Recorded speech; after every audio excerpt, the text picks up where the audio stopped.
আজকে বিজেপির কথায় তৃণমূল কংগ্রেসকে ভাঙার চক্রান্ত করছেন। ক্ষমতা আগেই গিয়েছে, এবার বিরোধী দলনেতা বাঁচতে গিয়েও বিপাকে তৃণমূল। দর্শক দেখতে পাচ্ছেন মমতা ব্যানার্জির বাড়ির মধ্যে ভাঙচুর করছে বিজেপি কর্মীরা। এবং এদিকে আজ মমতা ব্যানার্জির বাড়ির মধ্যে ভাঙচুর করে শুভেন্দু অধিকারীর কর্মীরা। মমতা ব্যানার্জির খারাপ অবস্থা করে মমতা ব্যানার্জি লাইভে এসে শুভেন্দুকে গালাগালি করার অপরাধে জনতার দরবারে মুখ্যমন্ত্রী অভাব অভিযোগ শুনতে জনতার দরবার, এই নিয়ে তৃতীয় দরবার আজ। সমস্যা মেটাতে দাওয়াই মুখ্যমন্ত্রীর। সাধারণ মানুষের সঙ্গে তিনি দেখা করেন, তাদের কথা শোনেন, অভাব অভিযোগ শোনেন, তারাও সুরাহা পান। অনেকটা এতেই স্বস্তি পেয়েছেন অনেকেই। এর আগের দুটো জনতার দরবারে অন্তত সেই ছবিই দেখা গেছে। রাজ্যের পূর্বতন তৃণমূল সরকারের আমলে ঘাসফুল শিবিরের অনেক নেতা কর্মী বিভিন্ন বিষয়ে সাধারণ মানুষের থেকে কাটমানি নিয়েছেন বলে বারবার অভিযোগ উঠেছে। রাজ্যে রাজনৈতিক পালাবদলের পর আরও বেশি করে এই ধরনের অভিযোগ উঠে আসতে শুরু করেছে। কোথাও কোথাও তো কাটমানি ফেরতের দাবিতে বিক্ষোভও দেখিয়েছে সাধারণ মানুষ। আবার তৃণমূল নেতারা কাটমানি ফেরত দিচ্ছেন এমন ছবিও সামনে এসেছে। সরকারের মানে জনগণের 36,000 টাকা বছরে দেবে, আপনি 20 টাকার ঢেঁড়স কিনতে গেলেও টিপে দেখেন। কিছু বেনজল ক্ষমতায় যারাই থাকে ঢুকে যায় এবং তারা সুযোগটা নেয়। আবার যখন অন্য রাজনৈতিক দল ক্ষমতায় আসে তখন সেখানে তারা চলে যায়। যারা ভাবছেন এরা তাদের অ্যাসেট, তারা কিন্তু অ্যাসেট নয়। ওরা আমাদের দল থেকে চলে গেছে, আমরা বেঁচে গেছি, কারণ দলটাকে আমরা নতুন করে তৈরি করব। এবার মমতা ব্যানার্জি তার দল নতুন করে গঠন করার কথা বলেছে এবং এই ঘোষণা দেওয়ার পর আজকে মমতা ব্যানার্জির বাড়িতে ভাঙচুর হয়।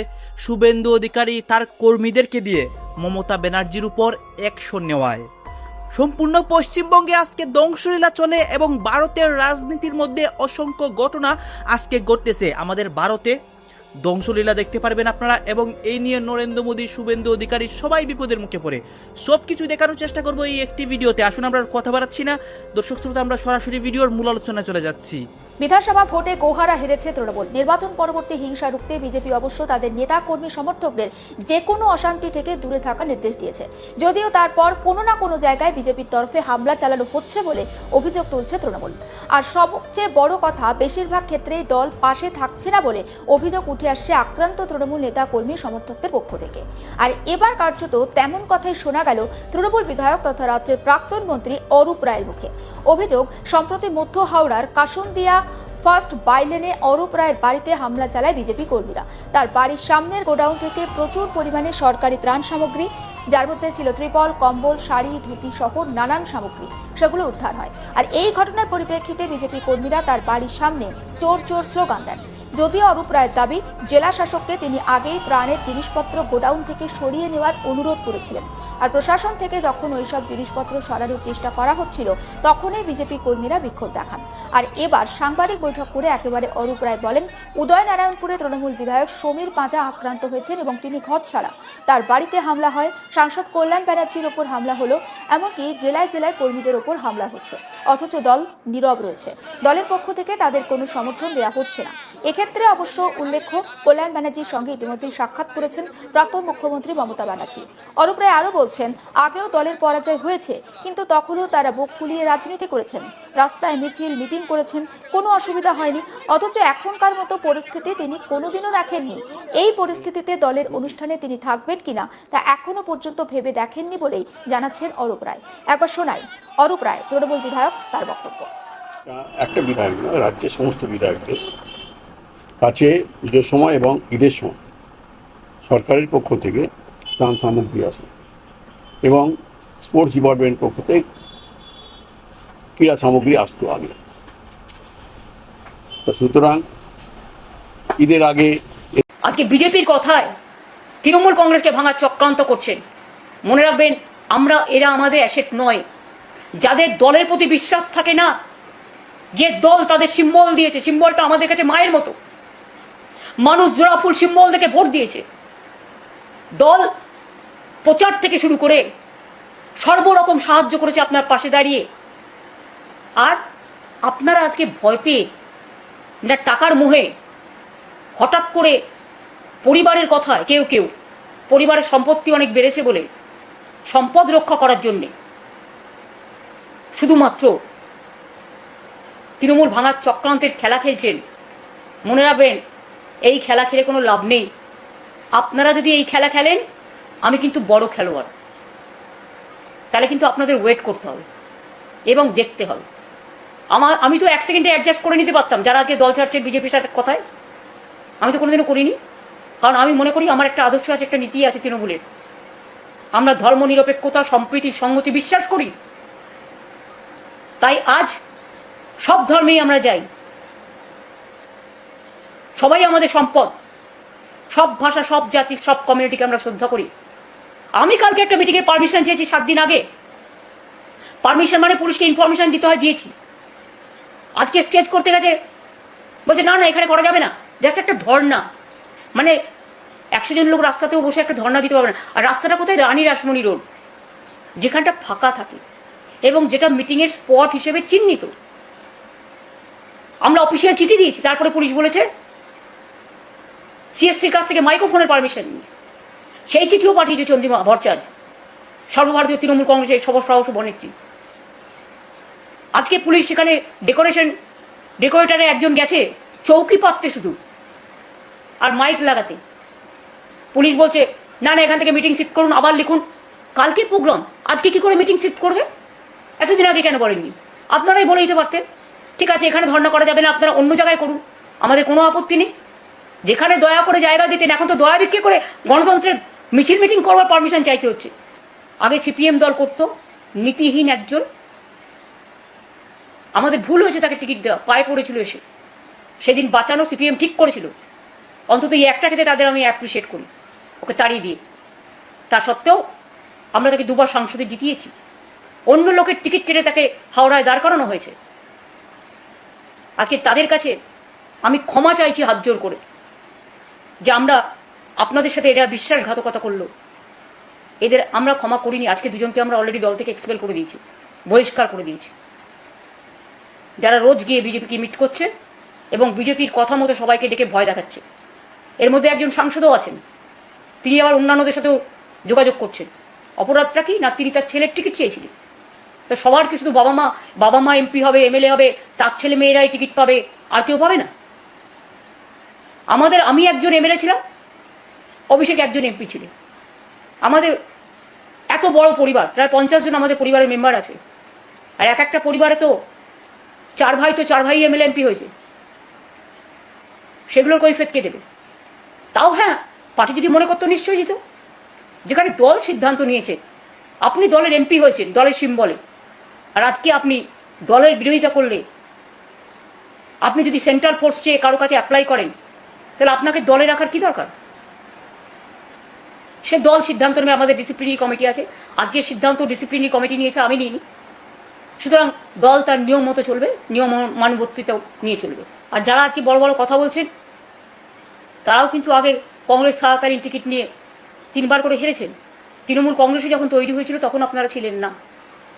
তখন মেদিনীপুরের ওখান থেকে লড়াই করেছিল অখিলগিরি সিপিএমের বিরুদ্ধে, এবং অখিলগিরি 2nd পজিশনে গিয়েছিল। আপনারা আপনার পিতৃদেব, যদিও তার বয়সকে আমি রেসপেক্ট করি, তিনি লড়াই করেছিলেন কংগ্রেসের হয়ে, তিনি 3rd হয়েছিলেন। তারপরেও অনেক রিকোয়েস্ট করার পরে আপনাকে আমি টিকিট দিয়েছিলাম, কারণ আপনাদের আমি খুব ভালো চিনতাম। কিছুদিন আগেও তো আপনারা খবর পাঠিয়েছিলেন কোনো কিছুর মারফত। আমি যদি অভিষেককে তাড়িয়ে দিই, তাহলে কেউ চলে আসবেন, আমি নিইনি আপনাদের। তার কারণ আমি আপনাদের খুব ভালো চিনি। যাদের নৈতিক চরিত্রের গাফিলতি আছে, যাদের নীতি নেই, আদর্শ নেই, দর্শন নেই, মানুষ খুন করা, অত্যাচার করা, ধ্বংস করা, লুট করা, এবং পুলিশ দিয়ে রাষ্ট্রীয় সন্ত্রাস। আমিও তো প্রশাসন চালিয়েছি, পুলিশ দিয়ে এই রাষ্ট্রীয় সন্ত্রাস আমরা কখনো করিনি। আপনারা পুলিশকে মেরে মাথা ফাটিয়ে দিয়েছেন, কাউকে খালিস্তানি বলেছেন, কাউকে পাকিস্তানি বলেছেন। তাদের যে হাতে যে প্ল্যাকার্ড আছে, সেই প্ল্যাকার্ডে অনেককে দেখা যাচ্ছে যে SLST 2025 সাল, আমি যেটুকু দেখতে পেলাম, কারোর প্ল্যাকার্ডে লেখা রয়েছে পিএইচডি গবেষক। এদের মূলত দাবিটা কি? তারা মুখ্যমন্ত্রীর কাছে তাদের কি বার্তা পৌঁছে দিতে চান? একটু কথা বলো। একেবারেই প্রথমে আমি একটা কথা বলবো, এটা দেখাবো যে এখনো পর্যন্ত মুখ্যমন্ত্রী 3বার এখানে আসা হয়ে গেল, তারপরও ফুল নিয়ে মুখ্যমন্ত্রীকে দেওয়ার জন্য এসে কি এটা কি সিএম এর জন্য?